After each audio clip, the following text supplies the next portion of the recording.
చూడొచ్చు అంటే ఇక్కడ అంటే వచ్చిన వాళ్ళని కూడా అంటే పోలీసులు చూడొచ్చు అంటే ఏ విధంగా వాళ్ళ మీద రెక్లెస్ గా అంటే పంపించే ప్రయత్నం చేస్తున్నారు, బయటకు పంపించే ప్రయత్నం అయితే చేస్తున్నారు.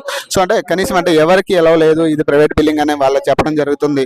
సో చూడొచ్చు అంటే అలా చెప్పండి అన్న, అంటే ఏంటంటే ఈ ధోరణి ఇది ఒక భయంకరమైన వాతావరణాన్ని వాళ్ళే కావాలని క్రియేట్ చేస్తున్నారు. ఇప్పుడు పోలీసులు అసలు ప్రైవేట్ బిల్డింగ్ అంటున్నారు. మేము అశోక్ గారి అనుమతితో వచ్చినాం. అశోక్ గారి ప్లాట్ ఉన్నది, అశోక్ గారి అనుమతి ఇస్తేనే వచ్చినాం లోపలికి. ఇది సిఐ గారి బిల్డింగ్ కాదు, ఎస్ఐ గారి బిల్డింగ్ కాదు, పోలీస్ స్టేషన్ బిల్డింగ్ కాదు. వారి అనుమతి తీసుకోవడానికి వారి ఓనర్ అనుమతి ఇస్తే మనం పోవచ్చు. ఇది రూల్, వాళ్ళనే రూలే మాట్లాడుతున్నా. ప్రైవేట్ బిల్డింగ్ కింద వాళ్ళు గేట్లు వేసి న్యూసెన్స్ చేస్తున్నది పోలీసులు, ప్రభుత్వ పోలీసులు. మేము కాదు, మేము అశోక్ గారి ఇంటికి వచ్చినాం. అశోక్ గారి ఇంటికి పోవడానికి అనుమతి ఎవరు? అశోక్ గారి అనుమతి సరిపోతుంది. దీనికి ప్రభుత్వం అనుమతి కావాలా? మరి అంటే ఇప్పుడు ఈ ధోరణి ఎట్లా చూడొచ్చు? మరి ఆయన శాంతియుతంగానే సమాజం మొత్తం గమనించాలి. అశోక్ గారి ఇంటికి పోవడానికి అశోక్ గారి పర్మిషన్ కావాలా, పోలీసుల పర్మిషన్ కావాలా? ఎవరింటికి వాళ్ళు పోవడానికి, వాళ్ళ ఇంటికి వచ్చే అతిథులకు పర్మిషన్, పోలీస్ పర్మిషన్ కావాలంటే ప్రతి ఒక్క ఇంటికి పోయే అతిథులకు పోలీస్ పర్మిషన్ తీసుకోమని చెప్తున్నాడా రేవంత్ రెడ్డి గారు? నేను అడుగుతున్నా, ఇది ఎక్కడైనా ప్రైవేట్ బిల్డింగే కదా, మరి గేట్లు ఎందుకు చేస్తున్నారు? పోలీసులకు గేట్లు వేసే అధికారం ఎవరు ఇచ్చినారు? వాళ్ళకి ఏమైనా ప్రభుత్వ ఆర్డర్ ఉన్నదా? లేదా బిల్డింగ్ అనుమతి వీళ్ళు అనుమతి తీసుకోవాలని వీళ్ళు ఏమైనా ఆర్డర్ తీసుకున్నారా? నేను ప్రైవేట్ ప్లేస్ లో ఏం న్యూసెన్స్ చేయడానికి రాలే. అశోక్ గారి ఇల్లు ప్రైవేట్ ఇల్లే. అశోక్ గారి అనుమతి తోటి వారికి ఫోన్ చేసి వారి అపాయింట్మెంట్ తీసుకుని వచ్చిన. ఒకసారి అశోక్ గారిని అడగమనండి, సంజీవ్ నాయక్ పైకి వస్తే పంపిస్తారా, పంపివద్దా? వారిని అడగమనండి. ఆయన పంపిస్తే పోతా లేదు ఊకుంటా. అంతే కదా, నేను బలవంతంగా రాలే కదా. నేను అశోక్ గారికి అపాయింట్మెంట్ తీసుకోవచ్చు. ఇంకోటి అన్న, అంటే ఇంకొక విషయం అంటే ఈ ధర్నాలు జరుగుతున్న పక్కన వాళ్ళ బల్మూరు వెంకట్ నిన్న చెప్పేది ఏంటంటే ఖచ్చితంగా డేట్స్ అయితే అవే ఫిక్స్ చేసాం, ఖచ్చితంగా మార్చే ప్రసక్తే లేదు. విద్యార్థులు అయితే ఎగ్జామ్స్ కి రెడీ అవ్వండి, ఎలాంటి రాజకీయ ప్రలోభాలకి మీరు గురి కావద్దని ఆయన స్పష్టంగా చెప్తున్నాడు. మరి ఎట్లా ఆయన ఉద్దేశం అదే, ఈ విద్యార్థులు బాగుపడొద్దు, వాళ్ళు విద్యార్థులను మోసం చేయాలని తెలుసుకున్నారు. బల్మూరు వెంకటి రూపంలో మోసం చేసినారు. ఇక ముందు కూడా బల్మూరు వెంకటి రూపంలో మోసం చేయడానికి ప్రయత్నం చేస్తున్నట్టుంది. నేను అదే అంటున్నా, వ్యక్తిగా నేను మాట్లాడదలుచుకోలేదు. వ్యవస్థ ఏం చేస్తున్నది అంటున్నా. బల్మూరు వెంకటే ముఖ్యమంత్రి, బల్మూరు వెంకటే టీఎస్పీఎస్ చైర్మన్, బల్మూరు వెంకటే విద్యాశాఖ మంత్రి కాదు కదా. ఆ ప్రభుత్వంలో ఒక ఎమ్మెల్సీ. మరి ఆయనకి ఒక అథెంటికేషన్ ఇచ్చి ఈ చర్చ జరపడానికి బల్మూరు వెంకట నాయకత్వంలో మేము చేస్తున్నామని ఒక ఆర్డర్ ఇవ్వండి, మేము ఆడితో మాట్లాడుకుంటాం. డేట్ ఫిక్స్ చేసింది కూడా అశోక్ సార్ అని చెప్పేసి ఆయన మీడియా ముఖంగా చెప్పింది.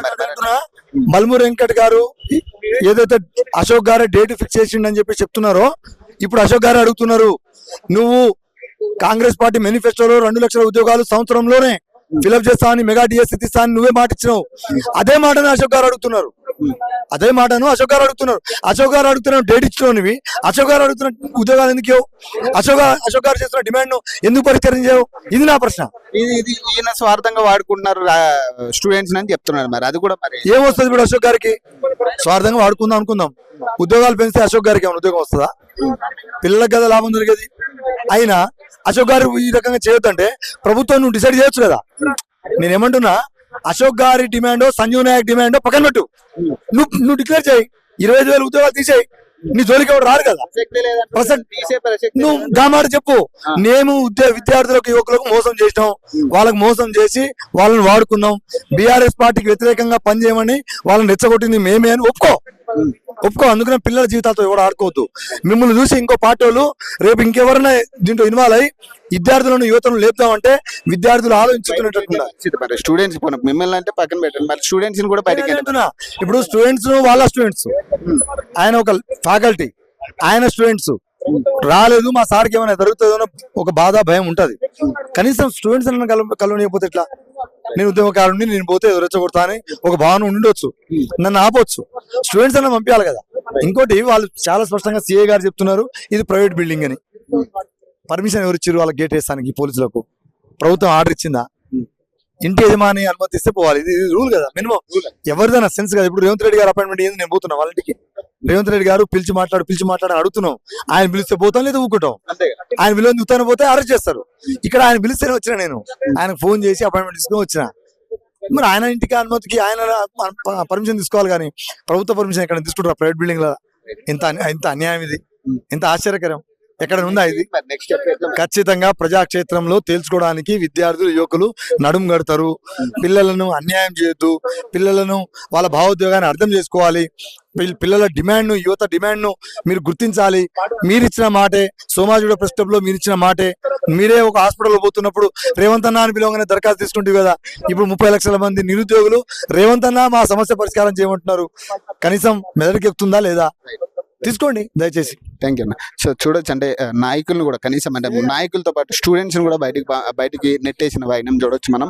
సో అంటే ప్రస్తుతానికి అంటే ఎట్లాంటి పరిస్థితి తీసుకొస్తున్నారు అంటే ఒక ప్రైవేట్ బిల్డింగ్ కి అంటే పోలీసులకి ఎవరు హక్కు ఇచ్చారని చెప్పేసి ఆయన చెప్పడం జరుగుతుంది. సో చూడొచ్చు అంటే ఇది ఎటుపోతుంది అనేది నిజంగా కూడా అలా ఆలోచించాల్సిన విషయం. సో అక్కడ ఆల్రెడీ నాయకులు కూడా ఏసీబీ గారితో కానీ ఎస్ఐ గారితో కానీ డిస్కషన్ జరుగుతుంది. సో దాని గురించి చూద్దాం అంటే ఎట్లాంటి ధోరణి ఉంటుంది, కనీసం లోపలికి ఎలా చేస్తారా లేదా అనేది ఇవన్నీ కూడా వేచి చూడాల్సిన పరిస్థితి.